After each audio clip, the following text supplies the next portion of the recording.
Hello दोस्तों, are के mix entertainment channel पर आपका स्वागत है। दोस्तों, आज इस वीडियो में मैं आपको जनसंख्या नियंत्रण कानून के बारे में जानकारी दूंगा। यह हमारे लिए क्यों ज़रूरी है, भारत ही नहीं बल्कि हर देश के लिए क्यों ज़रूरी है दोस्तों। और इससे जुड़ी जो भी छोटी बड़ी जानकारी होंगी वो इस वीडियो में मैं आपको देने वाला हूँ। मगर दोस्तों, आगे बढ़ने से पहले यदि आप मेरे चैनल पर नए हैं तो सब्सक्राइब बटन को दबाकर मेरे चैनल को सब्सक्राइब करें और न्यू नोटिफिकेशंस के लिए बेल आइकन पर क्लिक करें ताकि आपको ऐसी ही वीडियोस टाइम टू टाइम और सबसे पहले मिल सके। तो चलिए दोस्तों, स्टार्ट करते हैं। दोस्तों, देश में मौजूद जल, जंगल, जमीन, रोटी, कपड़ा, मकान और गरीबी, बेरोजगारी, भूखमरी आदि समस्याओं के पीछे जनसंख्या विस्फोट को कारण बताया गया है। टेम्पू, बस और रेल में भीड़, थाना, तहसील और जेल में भीड़ तथा डिस्ट्रिक्ट कोर्ट, हाई कोर्ट और सुप्रीम कोर्ट में भीड़ का मूल कारण जनसंख्या विस्फोट है। चोरी, डकैती, झपटमारी, घरेलू हिंसा तथा महिलाओं पर शारीरिक मानसिक अत्याचार ही नहीं बल्कि अलगाववाद, कट्टरवाद और पत्थरबाजी का मूल कारण भी जनसंख्या विस्फोट है। चोर, डकैत, झपटमार, बलात्कारियों और भाड़े के हथियारों पर सर्वे करने से पता चला है कि 80% से अधिक अपराधी ऐसे हैं जिनके माँ बाप ने हम दो हमारे दो नियम का पालन नहीं किया। इससे स्पष्ट है कि भारत की 50% से अधिक समस्याओं का मूल कारण जनसंख्या विस्फोट है। दोस्तों, अंतर्राष्ट्रीय रैंकिंग में भारत की दयनीय स्थिति का मुख्य कारण भी जनसंख्या विस्फोट है।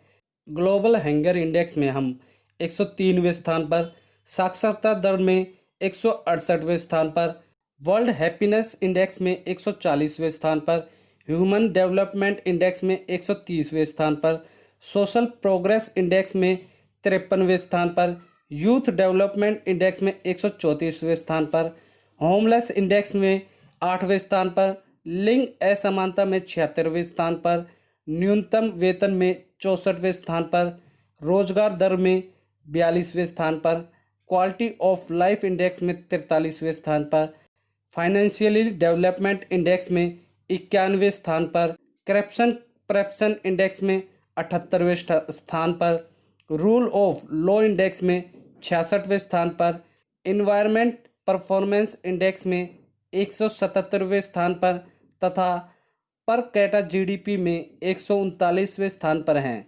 लेकिन ज़मीन से पानी निकालने के मामले में हम दुनिया में पहले स्थान पर हैं, जबकि हमारे पास पीने योग्य पानी मात्र 4% है। दोस्तों, प्रत्येक वर्ष हम लोग 2 दिसंबर को राष्ट्रीय प्रदूषण नियंत्रण दिवस मनाते हैं और प्रदूषण नियंत्रण को लेकर पिछले 5 साल में बहुत से प्रयास भी किए गए हैं।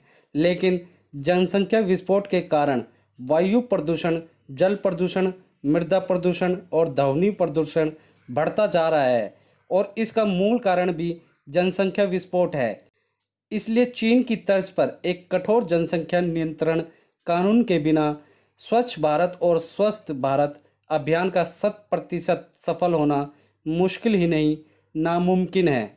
दोस्तों, भारत में टैक्स देने वाले हम दो हमारे दो नियम का पालन करते हैं, लेकिन मुफ्त में रोटी, कपड़ा, मकान और अन्य सरकारी लाभ लेने वाले जनसंख्या विस्फोट कर रहे हैं। दोस्तों, हजारों साल पहले भगवान राम ने भी हम दो हमारे दो नियम की शुरुआत की थी और आम जनता को संदेश देने के लिए उनके साथ साथ लक्ष्मण, भरत और शत्रुघ्न ने भी हम दो हमारे दो के नियम का पालन किया था, जबकि उस समय जनसंख्या विस्फोट की समस्या इतनी खतरनाक भी नहीं थी। सभी राजनीतिक दल स्वीकार करते हैं कि जनसंख्या विस्फोट वर्तमान समय में बम विस्फोट से भी अधिक खतरनाक है। दोस्तों, पीएमओ ने एक तर्क दिया है कि जब तक 2 करोड़ बेघरों को घर दिया जाएगा तब तक 10 करोड़ बेघर और पैदा हो जाएंगे। इसलिए एक नया कानून ड्राफ्ट करने में समय खराब करने की बजाय चीन के जनसंख्या नियंत्रण कानून की तर्ज पर संसद में कानून पेश करना चाहिए। जो व्यक्ति इस कानून का उल्लंघन करे उसे राशन कार्ड, वोटर कार्ड, आधार कार्ड, बैंक खाता, बिजली कनेक्शन और मोबाइल कनेक्शन बंद हो जाना चाहिए। इसके साथ ही जनसंख्या नियंत्रण कानून तोड़ने वालों पर सरकारी नौकरी और चुनाव लड़ने तथा राजनीतिक दल का पदाधिकारी बनने पर भी आजीवन प्रतिबंध होना चाहिए। ऐसे लोगों को सरकारी स्कूल, हॉस्पिटल सहित अन्य सभी सरकारी सुविधाओं से वंचित कर देना चाहिए और 10 साल के लिए जेल भी भेज देना चाहिए।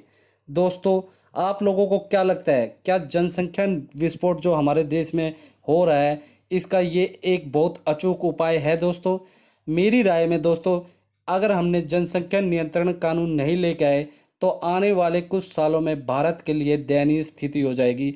जनसंख्या पे काबू पाना बहुत मुश्किल हो जाएगा। अब ये बिल्कुल सही टाइम है, हमें ये कानून किसी भी हाल में लेके आना चाहिए। हम किसी धर्म, जाति या किसी भी समुदाय के बारे में बात नहीं कर रहे दोस्तों, हम पूरे देश के बारे में बात कर रहे हैं। हमें हर लोगों के लिए सिर्फ एक ही कानून बनना चाहिए, हम दो हमारे दो। चीन ने इस पे कानून पे जो पालन किया, आज उसकी वजह से चीन एक प्रगतिशील और इस हिसाब से प्रगति कर रहा है दोस्तों। लेकिन भारत में आज भी जनसंख्या एक बहुत बड़ा मुद्दा बना हुआ है। ये एक बहुत बड़ी और सबसे बड़ी समस्या यही है, जनसंख्या।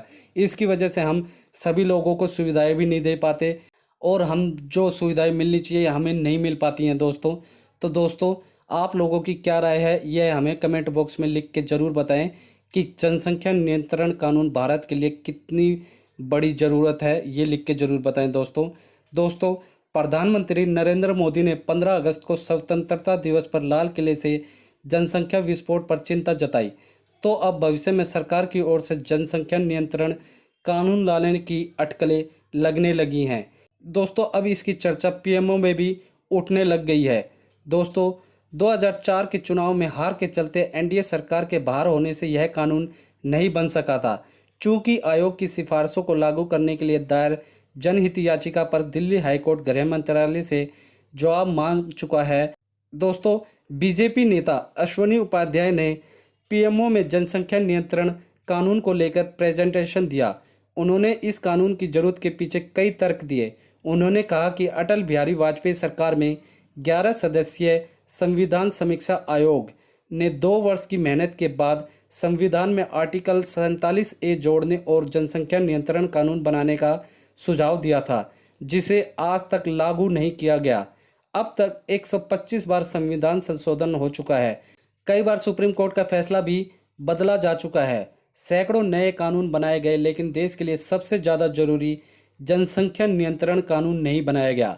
जबकि हम दो हमारे दो कानून से देश की 50% समस्याओं का समाधान हो जाएगा दोस्तों।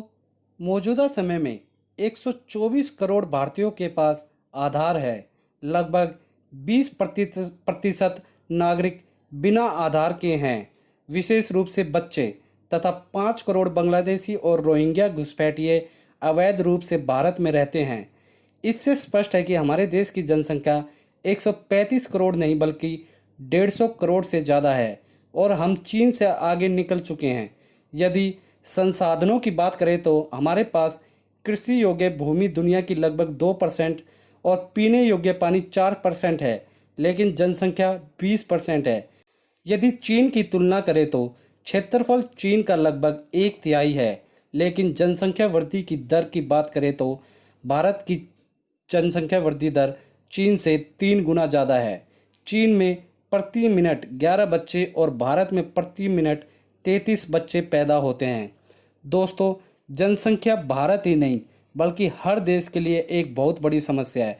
चीन ने इस पे काबू पा लिया अपने सख्त नियमों से, लेकिन भारत में अब तक ऐसा कोई सख्त नियम नहीं बन पाया जिससे इस पे काबू पाया जा सके। दोस्तों, आप लोगों की क्या राय है? क्या यह कानून कितनी जल्दी और कितने सख्ती से यह आना चाहिए और इसके आने के बाद कितना भारत की प्रगति पर असर पड़ेगा?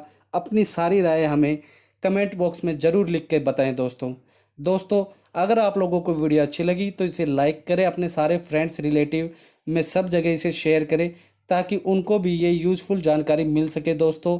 और कमेंट बॉक्स में आप हमें जनसंख्या नियंत्रण कानून के बारे में जो भी आप लोगों की राय है, यह कब तक आना चाहिए, कितनी इसकी आवश्यकता है, इससे रिलेटेड जो भी आपकी राय है वह हमें कमेंट बॉक्स में ज़रूर लिख कर बताएं दोस्तों। और दोस्तों, इसी के साथ यदि आप मेरे चैनल पर नए हैं तो सब्सक्राइब बटन को दबाकर मेरे चैनल को सब्सक्राइब करें और न्यू नोटिफिकेशंस के लिए बेल आइकन पर क्लिक करें ताकि आपको ऐसी ही वीडियोस टाइम टू टाइम और सबसे पहले मिल सके। धन्यवाद दोस्तों, जय हिंद।